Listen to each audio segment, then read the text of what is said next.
Hallo meine Lieben, herzlich willkommen zu meinem neuen Video. Heute geht es um Gott Krishna. Gott Krishna ist auch eine Inkarnation von Gott Vishnu.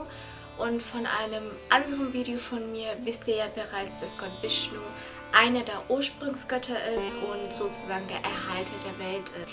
Das heißt, Gott Vishnu sorgt dafür, dass die Welt immer im Gleichgewicht ist, dass das Böse nicht das Gute überwiegt oder übersiegt. Und immer wenn die Welt gerade im Chaos versinkt und es keinen anderen Ausweg mehr gibt, dann wird immer Vishnu um Hilfe gebeten. Und in solchen Fällen, wo quasi das Gute immer weiter ins Tiefe fällt, kommt Vishnu auf die Erde, er inkarniert und bringt wieder alles in Ordnung. In so einem Fall ist auch Gott Krishna geboren. Er ist die 8. Inkarnation von Gott Vishnu. Es war quasi ein Zeitpunkt, wo die Welt komplett im Chaos versunken war, wo die Menschen der 3 Welten von bösen Menschen gequält wurden. Und da wurde speziell eine Person genannt namens Kamsen.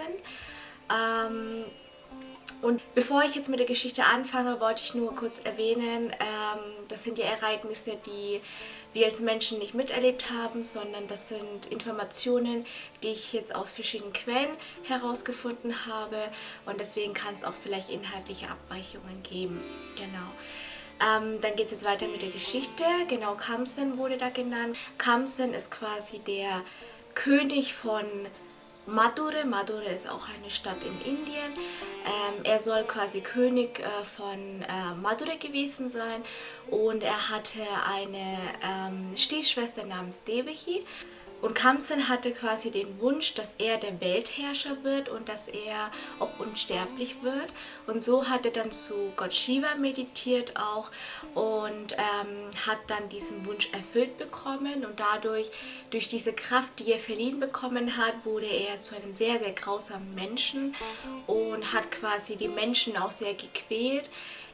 Dadurch, dass er ja der einzige Herrscher sein wollte, hat er auch die männlichen Nachfahren immer alle vernichtet. Also Frauen und Mädchen wurden gequält oder wurden auch zu Sklavinnen und so weiter. Er hatte aber, wie erwähnt, eine Stiefschwester namens Devaki und seine Schwester liebte er über alles aber.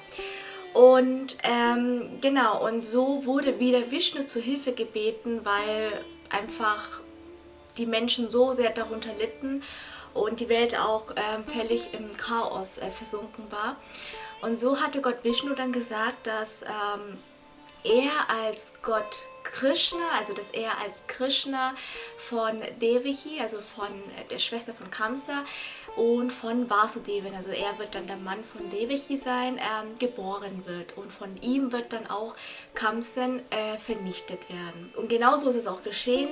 Kamsens Schwester Devaki wurde mit Vasudevan verheiratet. Ich habe jetzt nicht wirklich Informationen über Devakis Mann Vasudevan, aber er soll ein sehr, sehr gutherziger Mensch gewesen sein. Und nach der Hochzeit wollte Kamsen seine Stiefschwester und seinen Schwager persönlich nach Madura begleiten, also wieder zurück begleiten. Und auf dem Weg zur Madura ertönte dann eine Stimme aus dem Himmel und sagte so Kamsen, dass Devakis 8. Kind Kamsen umbringen wird. Und nachdem Kamsen das gehört hatte, wurde er so sauer, dass er sogar seine geliebte Schwester umbringen wollte. Aber Vasudeva, also der Mann von Devaki, versuchte Kamsen davon abzuhalten, indem er zu ihr sagte, er soll Devaki am Leben lassen, aber dafür würden sie alle ihre Kinder Kamsen geben. Und so war Kamsen eben mit dem Kompromiss einverstanden und sperrte seine Schwester und seinen Schwager im Gefängnis in Madura ein. Ja, und die ersten 5 Kinder, beziehungsweise die ersten 6 Kinder, die geboren wurden, tötete Kamsen sofort. Und ich glaube, das 7. Kind war eine Fehlgeburt. Und als Devaki mit dem 8. Kind schwanger wurde, erschien Gott Vishnu vor dem Ehepaar und sagte, er wird das 8. Kind werden. Und um es vor Kamsen zu schützen, sollten sie das Kind nach Gokula, das ist so eine Kuhhirtensiedlung, bringen.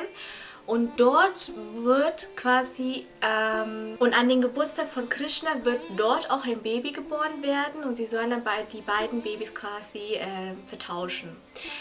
Und so passierte es dann auch. Die Geburt von Krishna fand an einem sehr speziellen Tag statt. Das war nämlich im Monat August, soweit ich weiß, am 8. Tag der abnehmenden Mondphase. Und deswegen wird auch die Geburt von Krishna immer als Janma-Ashtami bezeichnet. Also das ist quasi dann der 8. Tag der abnehmenden Mondphase ist. Und genau, an dem Tag wurde er geboren. Und jetzt, was ich alles erzählen werde, das wird wahrscheinlich für den menschlichen Verstand nicht nachvollziehbar sein. Aber das ist das Faszinierende davon, weil das sind so Geschichten, die kommen, die kann man sich nicht vorstellen, die kann man nicht verstehen, egal wie oft man sie hinterfragt. Aber das wurde so in den Heiligen Schriften schriftlich befestigt und man kann es einfach nur glauben, man kann die Geschichte einfach nur zuhören, aber wenn man es selbst hinterfragt, dann ergibt einiges keinen Sinn. Man fragt so, wo würde sowas passieren? Deshalb, hier beginnt die Stelle, wo alles sehr mysteriös wird, aber auch sehr faszinierend ist, sehr spannend ist.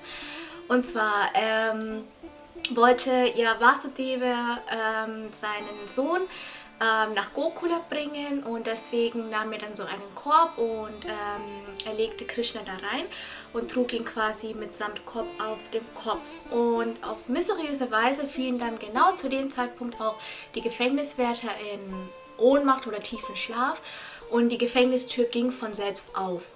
So, dann ging er raus, also Vasudeva er fing an zu laufen nach draußen. Es war ein sehr, sehr regnerischer Tag. Es stürmte, es regnete sehr, sehr stark. Und er fing an zu laufen und dann sah er plötzlich hinter sich so einen großen, also was heißt hinter sich, vor sich einen großen Schatten. Und zwar begleitete ihn hinten die Weltenschlange. Die Weltenschlange ist quasi, ich habe ja in dem Video über die Ursprungsgötter erzählt, dass Gott Vishnu immer auf seinem Schlangenbett liegend dargestellt wird. Also er ruht immer auf diesem Schlangenbett und das ist eben diese Weltenschlange namens Adishisha und das ist eben eine 1000-köpfige Schlange. Also die Schlange fungierte eben wie so ein Regenschirm und schützte davor, dass Vater und Sohn nicht nass werden. Ja, und dann erreichte Vasudeva dann irgendwann diesen Yamuna-Fluss und überlegte sich, wie soll er jetzt diesen Yamuna-Fluss überqueren, weil sie hatten weder ein Boot noch irgendwas. Und auf mysteriöse Weise spaltete sich dieser Fluss selbst in 2 Hälften und machte quasi einen Weg für ihn frei, sodass er problemlos auf die andere Seite laufen konnte. Und dann erreichte er diesen Ort namens Gokula und da lebte auch ein Königspaar, und zwar Yesoda und ihr Ehemann oder der König Nanda. Und sie hatten gerade, also Yesoda hatte gerade ein Mädchen geboren. Und so legte Vasudeva Krishna neben Yasoda und nahm das Mädchen mit sich. Und als er dann wieder in das Gefängnis zurückkehrte, schloss die Gefängnistür von sich selber und die Gefängniswärter, die wachten wieder auf und hörten natürlich das Kind oder das Baby schreien und informierten gleich Kamsen, dass das 8. Kind auf der Welt ist. So, Kamsen hatte natürlich auf diesen Moment gewartet und ist sofort dann ins Gefängnis und wollte von Devaki das Kind haben. Devaki weigerte sich erstmal und Vasudeva versuchte Kamsa zu überreden, dass es ja ein Mädchen ist und dass er doch selber ein sehr starker Mann ist und wie ein Mädchen in der Lage sein sollte, so einen starken Mann wie ihn umzubringen. Aber das interessierte Kamsa nicht, er wollte das Baby einfach nur töten. Und die Stelle, da bin ich mir nicht sicher, ob das so stimmt, aber so habe ich das dann gehört. Und zwar das Mädchen, was der Vasudeva dann mitgenommen hatte, das verwandelte sich dann in Göttin Durga. Und sie sagte dann eben, zu Kamsen, dass Gott Krishna bereits in einem anderen Ort aufwächst und dass er garantiert von Krishna umgebracht wird, und dann ist sie verschwunden. Und ab dem Zeitpunkt wuchs eine Angst und auch eine Wut in Kamsen, sodass er versuchte, also Krishna immer wieder umzubringen. Aber das ist eine andere Geschichte, und falls ihr die Geschichte auch hören wollt, dann schreibt es mir gerne in die Kommentare und dann werde ich versuchen, mein Bestes zu geben. Ja, jetzt wisst ihr, wie Gott Krishna geboren wurde und warum er geboren wurde. Und ja, Gott Krishna wird auch als die Gott in Person bezeichnet. Und er hat auch sehr viele Streiche und sowas gespielt. Da gibt es sehr viele Geschichten über Krishna. Falls es euch interessiert, dann lasst es mich gerne in die Kommentare wissen. Wenn euch das Video gefallen hat, dann würde ich mich natürlich über einen Daumen nach oben freuen. Und wenn ihr euch allgemein für solche Videos interessiert und keine Videos mehr verpassen wollt, dann abonniert gerne meinen Kanal. Und ansonsten freue ich mich bis zum nächsten Mal mit einem neuen Video. Bis dahin wünsche ich euch einen schönen Sonntag. Tschüss!